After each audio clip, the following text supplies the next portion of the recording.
Hi, everybody. It's Brad from the Big Family Homestead here with Homestead Friends. We have an exciting channel, an exciting show for you. I am here with Will from the Weekend Homesteader. How are you? Homestead channel. Sorry about that. Flubbed No all over worries. my big chubby face. How are you, Will? I'm doing good. How are you?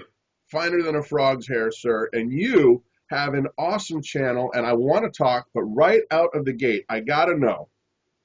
You get up there to this awesome, beautiful location, and you only go on the weekends. How can you stand that? It's actually really hard for us. We're kind of at a point in our lives where we have to have jobs and a career, and our outside things haven't really taken off yet. So we live in the city during the week, and then on the weekends we try to get 3 and 4 day weekends. Like when it's Memorial Day weekend or Labor Day weekend, you can go up for a number of days in a row. It's a little slice of heaven, which is great. Well, tell us a little bit about your channel for the folks who have not seen it, because you encompass a lot of things. It's Sure. not just gardening, it's not just hunting, or it's not just outdoors. Give us the 411. Sure. Well, the idea is, there's a lot of different types of channels on YouTube. You have the homestead channels like yourself where you guys live it and breathe it every day. And unfortunately, we're in a position where we can't do that. So we thought we'd bring the message of, during the week, we have regular jobs. We work in cubes, and regular suburbia life, mowing the lawn. But then on the weekends, a lot of people go to a cabin or a friend's place on the beach or out somewhere. And instead, we decide to go live kind of a simpler life out in the woods and, raise our family, on an off-grid cabin out in the northern part of Wisconsin. It's just a great experience and fun for all of our family and friends. It's a good break from the reality of city life. Now, one of the things I really have been appreciating about your channel is just the scenery. And you as as a camera guy, filmographer, Sure. videometrist, videotomist, whatever you want to call Yep. yourself, you really have a good eye for making sure you get to see some of this natural beauty that's around there. There's lakes and just amazing wooded areas, and there's snow, and it's the great outdoors, and you have a really killer eye for that. Now, is what we're seeing, is that your property? Actually, it is. We have about 100 acres up in northern Wisconsin, but the beauty is we found this gem, and it took us years to acquire it. But one of the beauties of it is we're surrounded by 5,000 acres of state property, so we can walk right out our back door, and we've got ridges and swamps and little pothole lakes and fields and like every type of environment you could think of outdoors. And the other part about Wisconsin that's really nice is you got 4 seasons. You got summer, spring, fall, and winter. So we get the real harsh winters where you get to go snowshoeing and things like that, or in the fall, out in the woods when all the colors are alive, or in the spring when everything's budding up. So it's and then you get mosquito season in the summer, but that's a whole other thing. So Well, now let me just ask you this, because you and I have talked off air, and one of the main things you're trying to do with your family and your channel is get them reconnected with nature and get them unplugged from all of the nonsense and the noise of video games and all of the stuff that we're just inundated with. And that really comes through in your channel. Would you talk just a little bit on that? sure. The when I grew up, when I was a kid, I was in the Boy Scouts, and we went out on the weekends and camping and hiking, and I spent a lot of time with my dad and my uncles out in the woods, and I kind of got a good appreciation for living out in that lifestyle, and I really wanted that for my son and our family. A lot of people, they spend their days staring at their phone screen, or they spend their days working on their computer, and they don't get outside and kind of enjoy the natural life, or the out in the wilderness. And I'm not saying don't do those things. I'm saying you need a little yin to the yang. So in the week, we have iPods and iPhones and computers and all that kind of stuff, but on the weekends we go a little bit simpler, and we go hiking and looking for mushrooms and those types of things. I want to raise my son in a world where he can appreciate those things. There's so many kids these days that spend time in a city and don't get to a park, or don't get outside, or sit in front of the computer or the Xbox or any of the video game systems. I'm not saying that's a bad thing. You can do those things, but I think you should also supplement it with some other things, like going out and doing things outside, and fly a kite, or build a fort, or all the things that we did when we were kids. That does bring back some fond memories. I mean, when I was 10, 12 years old, this is by today's standards, it would be considered crazy, I guess. And I wonder why. But when I was 10, 12 years old, I would ride my bike to school, and it was a couple miles away, okay, busy roads. I'm not crossing freeways or anything like that, but I'd ride my bike to school, ride it home, and then you'd run in, hi, Mom, and then I'm going to go out in the woods. There was literally like 1,000-acre wooded area behind our house. And she'd say, okay, be back for dinner. And then that was it.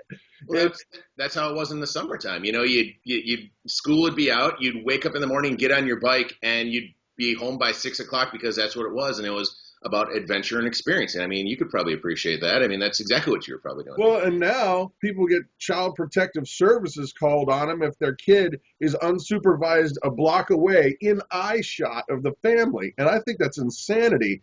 And so I applaud what you're doing in terms of trying to reconnect your family that way, because I think it is something that has absolutely been not only lost, but is almost viewed as taboo to actually get out there and do it. Oh, I know. I actually got, I'll be honest, I got a little bit of negative flack at one point because I had a little pocket knife and I was showing my son how to whittle, and they're like, oh my gosh, you're teaching a little kid how to use a knife or whatever. I'm like, yeah, I'm teaching them how to respect it and use it, and you know what I mean, versus keeping them sheltered, or, hey, go climb that tree, or go, dig in that area, or get dirty. When you come home, you should be covered in mud from head to toe. And, that's going out and experiencing stuff. One of the things that's interesting is, like, our son, he knows who Bob the Builder is, and he knows who all the characters in Disney and all that stuff is, but he can also look at 8 or 10 different trees and identify them by the leaves, or, know what kind of bark it is, or, identify that bird and things like that. And I think those are a lot of things where, some of his friends come over and he talks about this stuff and they think he's on some foreign planet. He's like, you did what this weekend? Yeah. And we chatted a little bit earlier too about one of the side benefits of this whole thing is the ability to just completely disconnect for a little bit, turn your brain off, unwire from the network, unwire from TV, unwire from all of the things that are just bashing us down. I don't want to get into politics or anything like that, but there were some very, very big news stories this weekend, and you were mentioning you hadn't even heard about it, and you were not saying that, man, you weren't complaining about it, nothing either way, but the idea of being able to just go and get away from it is a humongously important thing, I think, for people's mental health. Well, I'd have to say that's exactly what it is. I mean, let's rewind time 5-6 years ago. I'd be at the office and work, and then I'd come home and I'd watch the 24-hour news channels, and I'd read and do all this stuff. And I just felt like I was kind of getting dragged down, and I couldn't, get out of first gear sometimes is how I describe it. And then my wife and I decided, hey, let's try this out. And we want kind of a recreational place to go to. So we started acquiring land and doing this. And now we leave for the weekend, and it's like our recharge time. We unplug from the Facebook and YouTube and email and phone. I mean, my phone in the business world constantly is ringing. When I get there, I barely have phone service. So now all of a sudden you kind of recenter your brain and you bring in the people around you who you're there to focus on and spend your attention, instead of, being out at a campfire with a whole bunch of people and staring at your phone the whole time. There's no option for it because there's no technology there. So we actually get to spend time conversing and reconnecting with the people in our lives, or even just reconnecting with ourselves, and then come back and you feel better for the week. So that's kind of the message is spend your time in the city during the week, but maybe unplug on the weekends and get away from some of these things occasionally, and maybe everybody will be a little bit better off. So clearly you don't have the iPhone app, the campfire iPhone app, so that if you were at the campfire and you still had to have your phone, you could have the campfire going while you're at the campfire. Yeah, no, we will say, and I'll be completely transparent, when we're up there, we do have our devices with us because we record the show. So, but that's really, we're kind of encapsulated because we can't reach the outside world. So we record our stuff, and then when I get home during the week in the evenings, I'll edit something together, or on the drive back to the city, I'll edit something together, and that'll be our first time being connected. But while we're out there, we also we do take our phone with us because I have the mushroom app on my phone where we can go foraging for mushrooms with my son. And he goes, "What's that?" And I go, "Oh, hold on, let's look it up." And then we read about it right there while we're experiencing it so we can get a little bit more. So I don't go, "Oh, that's a red mushroom." Instead, I can say, "Oh, that's this type here and it's poisonous," or this, or, "Oh, we found this type of frog. Here's what kind of frog it is." So we have that kind of stuff, but we don't necessarily sit there and Facebook the whole time or video chat or any of that kind of stuff. So, well, yeah. So you're out there scavenging for mushrooms. Don't eat that one, son. Trust me, that's a Exactly. bad mushroom. Don't eat that one. Exactly. Well, we actually went hunting recently and we found some morel mushrooms, which is kind of nice, which are kind of the coveted mushroom of the Northwoods where they're very rare to find, but we found a couple on our property. So, And they're expensive, bro. yes, they are very much so. Well, that's one of the things, too, is by having this property, it gives us the ability to, I don't want to say forage for food, but we have wild game that we can harvest off the property, wild edibles like mushrooms and things like that. But then we've also planted things on our property so that we can go up and pick apples or fruit or, something in the garden and things like that, something that necessarily we can't do in the city. Our city lot doesn't give us space to have a big garden, but we have a great garden up north that we can go to and harvest. And, we learn all those things along with it.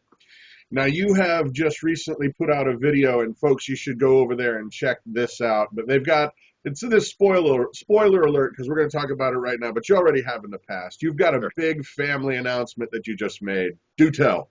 Yeah, we're expecting, actually. We are, my wife's currently 16 weeks pregnant, and we're having another boy. So I'm very, very excited about that. Well, you got to tell why it's such a big deal. Yeah. Well, 2 years ago, my wife was pregnant with twins, and everything was going well with the pregnancy. And unfortunately, we took a kind of a turn for the worse in January of 2015. And it ended up where we rushed my wife to the hospital, and she had major complications to the point where they said, if we don't do surgery right now, there's a chance that, one, the twins won't survive, and there's a chance that you won't survive. So they prepped her, rolled her down the hall, and here I am standing in the hall of the hospital at 2 a.m. going, what's going to happen to her? What's going to happen to our family? Everything else. And after that whole ordeal was done, unfortunately, in the process, we lost one of the twins, but we had one of them was still viable. So we struggled on for another 2 weeks or so, and then we went in, and because of all the surgery and the complications and everything, we ended up losing the second one also. So kind of a little family tragedy for us in the sense of, we were really excited to bring siblings in for Cameron. And then after all this time and going through this whole thing with the twins, we kind of found out that it might be difficult for us to have kids in the future. And, we're a little bit older and, we didn't think there was going to be a chance. So we went on and on and on, and it just wasn't happening for us. And we were going through, a number of complications. And then all of a sudden in February of this year, kind of after we kind of gave up hope that Cameron would ever have another sibling and we'd have a bigger family, my wife found out that she was pregnant. So for the last 16 weeks, we've been kind of on pins and needles, going to the doctor every week, specialists and all this kind of stuff. But about 3 weeks ago, we got the clearing word that said that we have a 99% chance of going all the way, which is amazing. And, we told Cameron, and we had some fun with our friends and stuff like that, because we had this all pent up inside. So we had a lot of time to think of different ways to do it. So people check it out. We would actually go up to our friends and hold up the camera like, hey, I'm going to take a picture with my wife. And then I'd be like, say cheese. I'm like, oh, I didn't get that really good response. Here, let's try it one more time.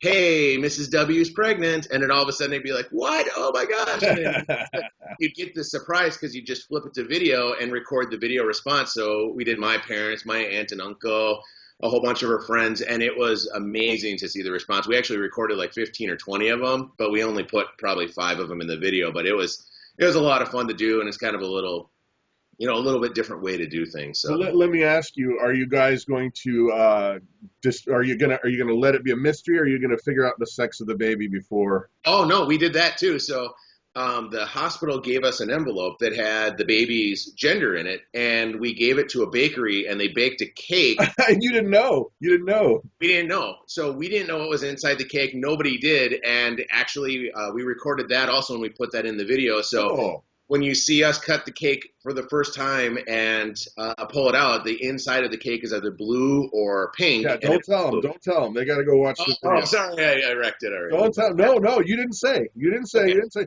But don't tell them because then they got to go watch if they want. Yeah, go watch it. It was fun. It was just kind of a fun way to do it. My parents were on Skype, and all of our family and friends were kind of gathered around the table, and you know, they've been part of our channel too. So we've you know, kind of brought them in on it a little bit and showed them. But it was definitely a fun thing. Well, Will, I got to say, for my viewers, the people watching this right now, obviously your channel is a little different than a hardcore homesteader or a prepper kind of channel because you bridge that gap. Right. And I think it's important for people to understand that doing what we do is not for everybody, and that's absolutely okay. And I love the fact that you are on a mission to reconnect. You're reconnecting your family and getting them to see a side of life that, frankly, a lot of people have just forgotten or don't want to connect with because we're all doing this, you know? Yep. And I salute you, sir, and I would encourage everybody watching to go over to the Weekend Homestead channel. Open up the tab, just pause the video right now, open up the tab, go on over there and subscribe, give them a couple, you know, 3-4 videos, and then if you don't like it, unsubscribe. But I think you're really going to enjoy the content. And for me, even just the beautiful scenery is, it's well worth the price of admission. And so as we're rounding out this interview today, what would you encourage folks, if you had the 60 seconds, get outside in the woods, what would you tell people? Yeah, just, you know, get outside with your family and get away from the devices and the TV and all that, and you know, reconnect and reconnect with the people around you. You know, there's a lot of times where everybody's together, but everybody's individual because they're all into their devices and things like that. You know, talk with the people that you're around. Go experience something together. You know, nobody ever says, you know, oh, I remember that time where Brad and I got together and we looked at our phones for 3 hours.